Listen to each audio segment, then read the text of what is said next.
RJ, welcome. Thanks, Rich. Welcome to our podcast. We really appreciate you being here today.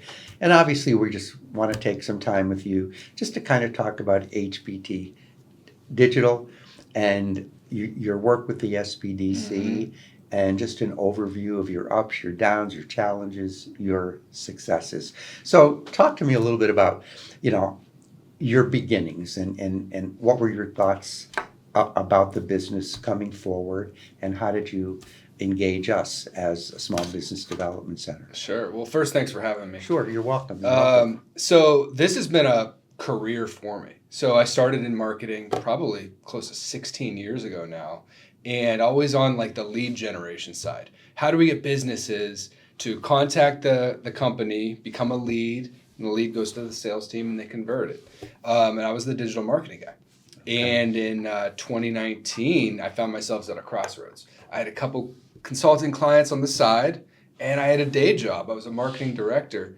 And my passion lied actually, kind of with the consultants and building my own thing. So in 2019, with a few clients, I made the leap to entrepreneurship and started HBT Digital Consulting. That's kind of interesting. I'm listening to your story, and not to talk about mine, but I was a healthcare executive. And I'd always hear on the side, gee, Rich, I just wish you had some time. Gee, Rich, I wish you just had some time. So when I was downsized after 10 years, I said, guess what? Now I have the time. Exactly. And I started my own healthcare consultancy. Oh, nice. So very similar. Yeah, it's awesome having, the power to do what you want and not have that boss looming over you, but it's also a challenge, and it's scary, and it's you don't necessarily know when you're going to get your next client or when that next paycheck is coming. So what I think you've done, which is what sometimes we recommend to entrepreneurs, is you were in the field. It wasn't like you were coming out of marketing and saying, I'm going to open up a restaurant. That's right. It wasn't like me coming in healthcare and saying, I'm going to open up a construction business. So you built upon your knowledge, your expertise, and your reputation. Would that be a fair assessment? Absolutely. Of how you began? And I would say, the first 10 years, the corporate world, from financial services to insurance to a for-profit medical school, I was kind of touching everything in marketing, getting my feet wet, building websites, doing online ads, doing the email marketing, doing your social media marketing. And when I launched my agency in 2019, I sort of was the jack of all trades. I'll do anything for you, because when you got to get a paycheck, get some money, you'll do whatever you need to do. But over the first couple of years, what I was best at, what HBT was best at, was lead generation. So actually building ads that convert an audience. So probably year 2, year 3, that's when we went all in on, building ads for people and not doing anything else. So that's why we've... So you scaled from what you knew you did well. Exactly. Because it sounded like you said, hey, I've got to be able to start with what I know and incrementally build the business. And so now when we do prospecting or people come to us, we don't do everything. We're only the lead gen people, and organizations understand that, they know that, and that's why we keep growing year after year, is because people know what we're best at, and they just come to us for results. How did you come to know about us? So I'm in Pittsburgh, Yeah. And when you're first starting out, you'll meet anybody and you'll look to anybody for help. And through my own research, I found the Small Business Development Center and knocked on the door. And I was introduced to this awesome guy, Paul Buccarelli. And he's no longer necessarily in-house, but Paul has been the man. He actually, hired me for another client that he was working with, and just developed great relationships with the SBDC. Then stayed in touch with John and Dennis and Tyler. Right. I got invited to do some speaking gigs, so now I'm speaking like 4 times a year to your audience, but I'm giving marketing tips and tricks and teaching people how to be successful with ads. And the SBDC really kind of like propped me up, kind of gave me a platform, kind of shone a light on me, and they've been awesome. So when you look at your position right now, when you look at the business right now, hindsight always being 2020, what were some things that you'd have said, hey, if I only knew this, I would have done that? Charge more. Don't take on the clients that you know are going to be a hassle, crazy, a time suck, an energy suck. And definitely give more than you take, because that, I think, comes back around. Because your business is largely what I would call goodwill, client oriented. I mean, your business is built on clients who today could say, "Hey, I'm going down the street." To scale, you were saying I think what I've heard you say is try to take on clients where your level of expertise and knowledge is at the highest. Exactly. That would be a part of scaling it up? That's correct. So like the clients that we worked with, the clients that are like a great fit for HBT Digital, law firms, education, like the University of Pittsburgh is one of my clients, some of their master's degree programs, HVAC, and basically businesses that are looking to get that lead. So, and each lead is worth a decent amount of revenue for them. For example, if you enroll one student at Pitt, that's 12, 15, 20K a year, right? Correct. If you do an HVAC company and your furnace goes out, that's 10, 12 grand to replace a furnace. So these are like businesses that need the leads, but also those leads are worth high revenue for those companies. I'm not trying to work with people that are selling one-off t-shirts or something like a low ticket item, because it's very hard to show great results or return on ad spend when that product or service doesn't have high revenue or high margins. From your experience, and obviously your concentration in digital marketing, what advice do you give to a small business, entrepreneur? Say that they're kind of looking at their marketing program, maybe they're thinking about digital marketing, but maybe to date they've stuck with the very basic, traditional. What would your advice be? How would you advise it? Well, first, always be advertising. So if you're just starting out, or even if you're 6 years in, like HBT Digital, no one knows who we are. I mean, maybe, our select few clients and the people that we've shook hands with, but like in the grand scheme of things, nobody knows who we are. We're not UPMC. We're not Morgan & Morgan, right? So you always have to tell your story. Go on the podcast, but also I would do advertising. And you can get started with as little as like $5 a day and reach your audience. So you're basically, if I'm interpreting what you've kind of said, is any business, any small business, they all need to tell the story. You need, like, hey, no one knows you. Is that the good mantra?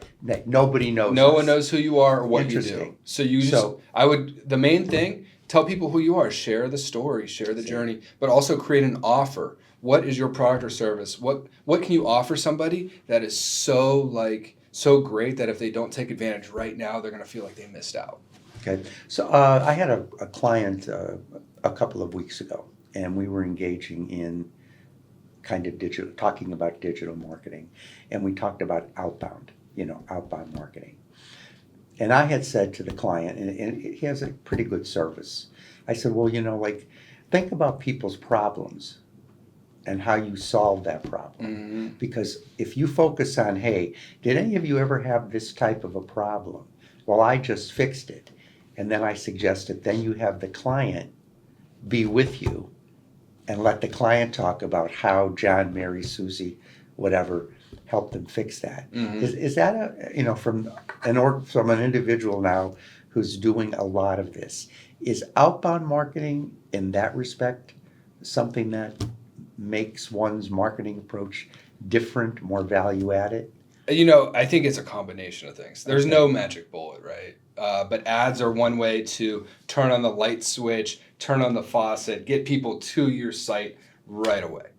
The inbound stuff is you're putting out content, you're doing blogs, you're doing, podcasts, things like that, content, videos, and it's all important. But we don't have all the time or money or resources of the day. So what's going to bring immediate traffic or leads to your business? And that's pretty much ads. So you left the paycheck world. Yes. And you went into the entrepreneur world. Yes. And obviously to date, it's been a very strong success story for you. Yes. Not overnight though. No, of course not. the same thing. I left the pay job and kind of did the same thing. So, what would you advise the budding entrepreneur? Like, what would you say? What's the mindset that has to be in place? What do you have to prepare yourself for if you're ready to take that step? I mean, you have to be willing to promote every single day. Because again, no one knows who you are. So you have to tell people what you do, how you do it, and how it's going to help them. Also, read these books. These are not books by me. $100 Million Leads, Alex Hormozi will tell you how to create advertisements that bring in actual business to you. Magnetic Marketing, Dan Kennedy, he's like this guru on direct response marketing. How do we write material that brings in your ideal audience? And Seth Godin, he's like the godfather of marketing as well. So like, read all the books, talk to the people, go to the SBDC, shake some hands. Maybe they'll give you a platform to tell your story. What were your greatest challenges? What were your greatest challenges, do you think, in getting it started and up and running? What were some of the things that were like, oh my goodness? I mean, just writing a huge RFP at the beginning to try to win some business when you don't have clients and you're trying to like throw your hat in the ring. RFPs are the biggest pains, but it could also yield high results. I won that one, by the way. I won that first one. So you have to take the action, RFPs. RFPs. When I think the worst thing ever, yes. but can be good. Right, it can be good. Well, if you're the customer, right, and I'm out looking to to purchase a particular service, well, am I just going to buy the first service that comes my way, or are we ultimately going to do due diligence and homework? Again, Monday morning, as I said earlier, Monday morning quarterbacking. What might have been your biggest mistakes? And looking back, how you would either have you rectified them, or I wish I coulda, woulda kind of thing. If I could give anyone advice, yes, please, by all means. Over communicate to clients. They are paying you good money to do a product or service, and you need to be very communicative of how those ads are going, or what's working, what's not working, thoughts and suggestions. You just have to put it all out there. There has been times in my career where I didn't share pieces of information that I should have, or wasn't timely on certain things, and that has been an issue before. So one piece of advice is just clearly communicate. So we always want to focus on it as an entrepreneur, right? You have your share of weaknesses, you have your share of mistakes. What have been your greatest successes? Greatest successes? I would say I just did a real nice campaign with the University of Pittsburgh, their School of Computing and Information. We did this lead generation project with Google Ads. We drove them hundreds of leads to a landing page, and people submitted a form, and now they have hundreds of leads to put in their email marketing system or to work to actually convert them to become a student. So it was just a really successful campaign. So anytime that I can show results for a client is a good day. Absolutely. Sounds really exciting. Yeah. What advice, what advice would you be telling somebody that just wants to start out? So, I think I have an interest in, or I have a desire to go into this business. How would you advise a budding entrepreneur? What would you say should they start? Can you make $1? Can you sell? So can you, if whatever that thought is in your head that you want to do, can you convince somebody to say yes? Because if you can get somebody to say yes, that's going to take you a long way. How do you view the Small Business Development Center as a resource advocate for, in particular, yourself or for any business? So for a while there, and I still might be, but I was a preferred vendor. So the SBDC was actually talking up HBT Digital Consulting to the other clients and saying, if you need a marketing vendor, we have one for you. And oh, by the way, since he's a partner, you get a discount on your services. Mm-hmm. So that's just one of those awesome ways that the SBDC has helped. Well, listen, I thank you for your time, your effort today. The whole idea behind Bridges to Business is to obviously give entrepreneurs out there, whether they're beginning, whether they're growing, for that matter, whether they're ready to buy a business or sell a business, the opportunity to really hear from our clients who are in the day-to-day business of entrepreneurship. So again, on behalf of all of us here at the Duquesne SBDC, thank you for your time, and we wish you the most best and continued success. Hey, thank you. I really appreciate that. You're welcome.